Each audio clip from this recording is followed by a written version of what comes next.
A Picture for Harold's Room by Crocker Johnson. I want a picture to put on my wall, said Harold. He drew a house with his purple crayon. More houses made a little town. It was far away. The town had woods and hills around it. It was at the end of a long road. It will look pretty in the moonlight, said Harold, and he stepped up into the picture to draw the moon. He looked down at the houses. I'm a giant, he said, but a giant would scare all the people in town. It's good no one woke up and saw me, said Harold. He walked over the hills. How big am I? He said. Harold's head was above the clouds. With a few steps, he came to the end of the land. And at the end of any land, there is water.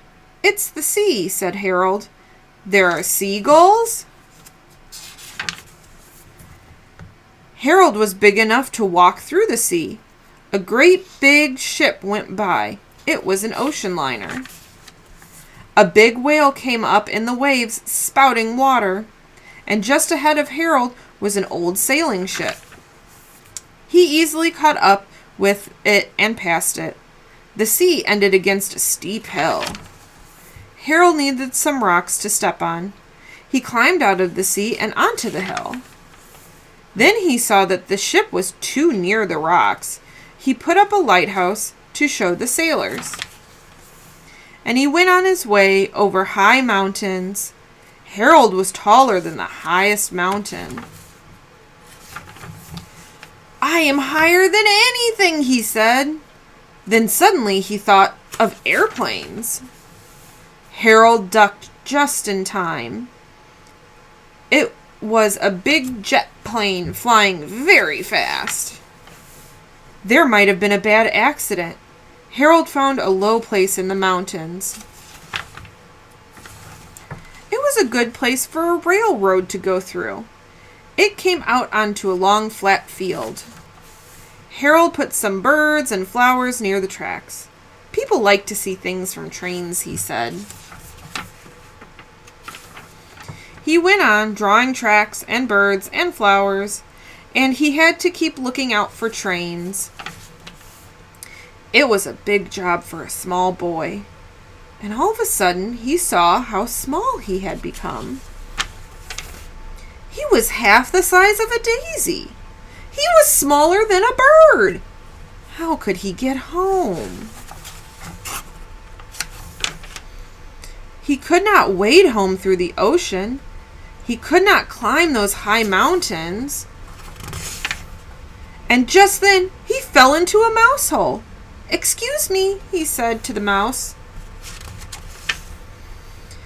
Then Harold sat on a pebble to think. After a minute or two, he stood up again. This is only a picture, he said, and he took his crayon and crossed it out. I am not big or little. I am my usual size. But how could he be sure about that? At home, he was always his usual size, so he drew the door of his room. There was a long mirror on the back of the door. Yes, said Harold, I am my usual size.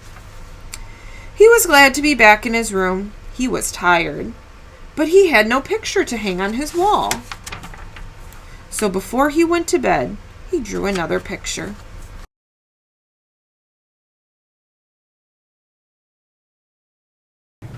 All right, everybody, we will be creating, we just read Harold and the Purple Crayon, and we are going to be creating some purple flowers. How perfect is that? So flip to a fresh page in your sketchbook or get a white sheet of paper out. And it doesn't have to be totally perfect. This one's got a teensy bit of Sharpie on it. It's still gonna be fine. And the first thing we're gonna do is we're going to draw our flowers, and we're gonna draw the center of our flowers, and we're gonna just draw one big giant flower. So we're gonna do a lot of them, but we're gonna do one real good one. So what you want to do is you want to put your hand in the middle of your paper and draw a circle around your fist. Now my fist is pretty big because I have a big adult hand, so I think I'm going to just have to draw this without my fist, but you guys put your hand down, trace a circle around. Now, once you have your circle, boom, done, you are going to draw another circle around that circle. And it's about finger space away. We don't want them really close. That's too close together. They need their space. They need their own 6 feet. We want to make sure that they got their space. So you don't want to make them all cramped and close together. Now to make a flower, it's very, very simple. To make a basic, normal, very easy flower, you are going to draw a bumpy line going all the way around your flower. Your bumps don't have to be too big, but we do want them large. We don't want little baby bumps. We want pretty big, medium bumps. Beautiful. Okay, this looks good. Now, we are going to do 3 rows of bumps, but you're going to draw them in a very, very special way. What we have in this flower is we have hills, which are the tops of the bumps. That's a hill up there. And then where the 2 bumps meet, that's a valley. So we want to make sure that our next row of bumps land on that hill. We want them to land on the hill. We don't want them to go in the valley, because it just doesn't quite look right when they land in the valley. It looks just a little different for what we're going for.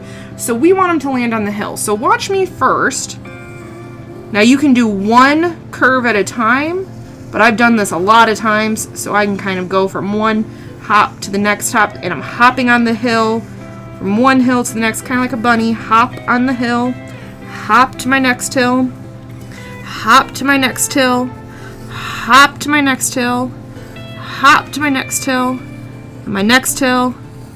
Keep going, keep going. So it should look something like this. Now I'm going to show you an example of what it shouldn't look like. So here's a flower I have already started. If you go from the valleys, from valley to valley,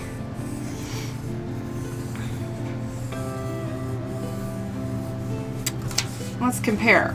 I mean, it's a pretty flower, but it's not quite what we're going for. We want these flowers to look big and full and like they have many rows of petals. This just looks like one petal with stripes on it or something. So we don't want it to go on the valleys. We want it to land on the hills, on top of the hill. Okay? And if some of your petals, like I have ones over here that are kind of small and some that are kind of big, and that's okay. So we're going to do, I have 1 row, 2 rows. How many rows do I need? If you said 3, you would be correct. So I'm going to do another row of bumps, this time making sure they're on the hill. And then get bigger each time to make our flower look bigger and fuller and beautifuler. That's not a word, but that's okay.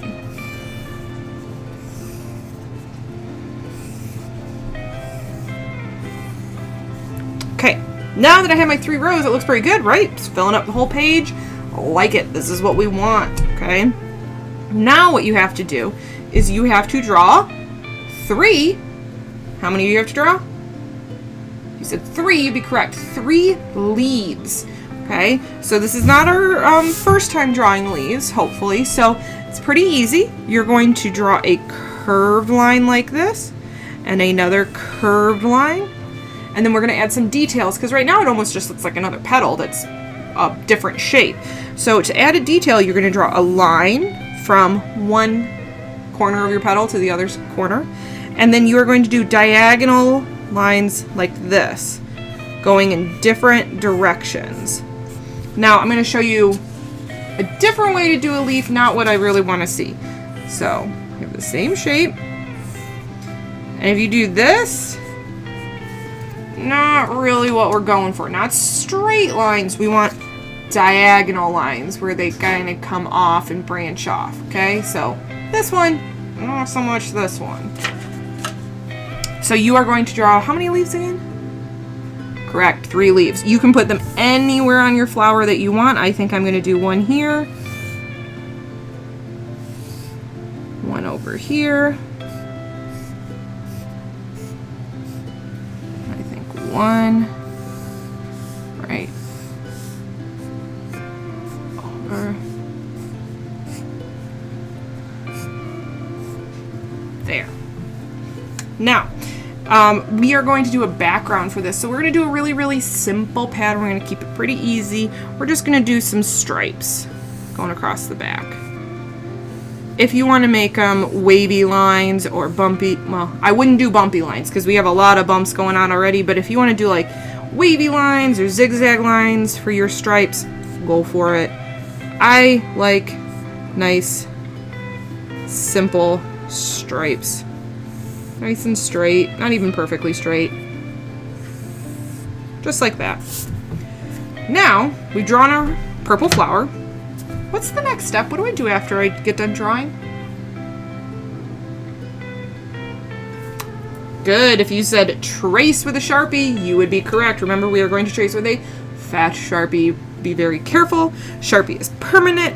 We don't want to get it on things. We don't draw with Sharpie on our clothes or on our hair or on our body or anything like that. Sharpie only goes on the paper.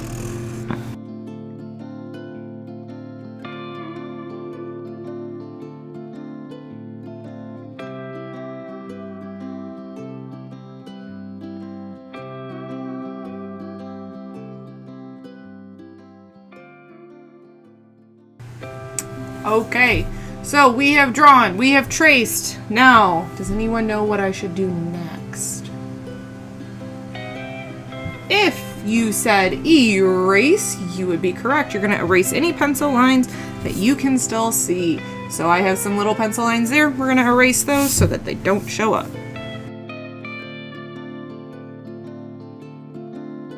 Alright, so I have drawn, I have traced, I have erased. Now, what is my next step? If you said color, you'd be correct. So, first thing we're going to do is we are going to do the center of our flower.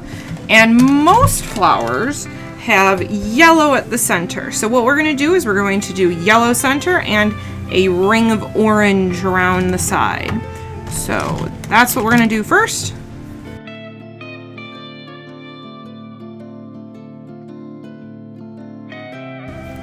Now, our flowers are going to be purple, right? We want them to be purple.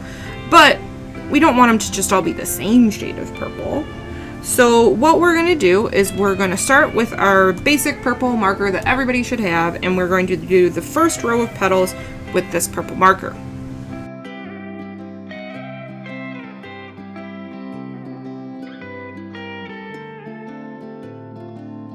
Okay, now for the next row of petals, we're going to use a purple crayon. Also something most people should have.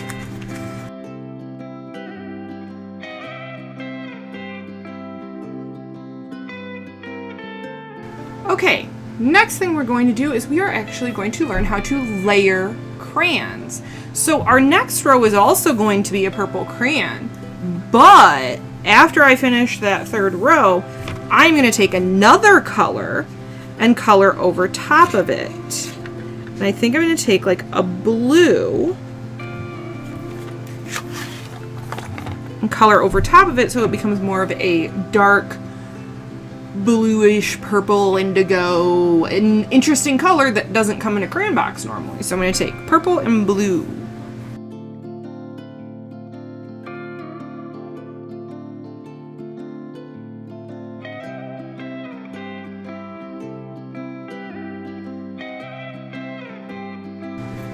Okay, now we're going to go back to our markers to do our leaves. If you have, I'm going to do my leaves in 2 different colors. You can just do them in one color. If you only have like one shade of green, that's okay.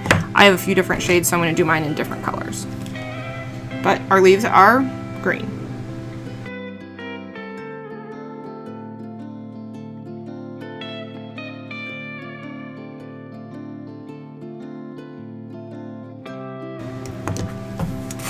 Now that my purple flower is done, we are going to do the background. Now for the background, you can choose any colors you want in any order you want. I would not do purple and I would not do green because we've got our things, but you color it however you want. So go ahead and color your stripes. Make sure that they stay inside the lines. Do you think it's a good idea to just color all my stripes one color? What do you think? Is that a good idea? Okay, if you said it is no, it's not a good idea, you would be correct. We want to make sure that our stripes are different colors. You can do a pattern if you want, color them however you want.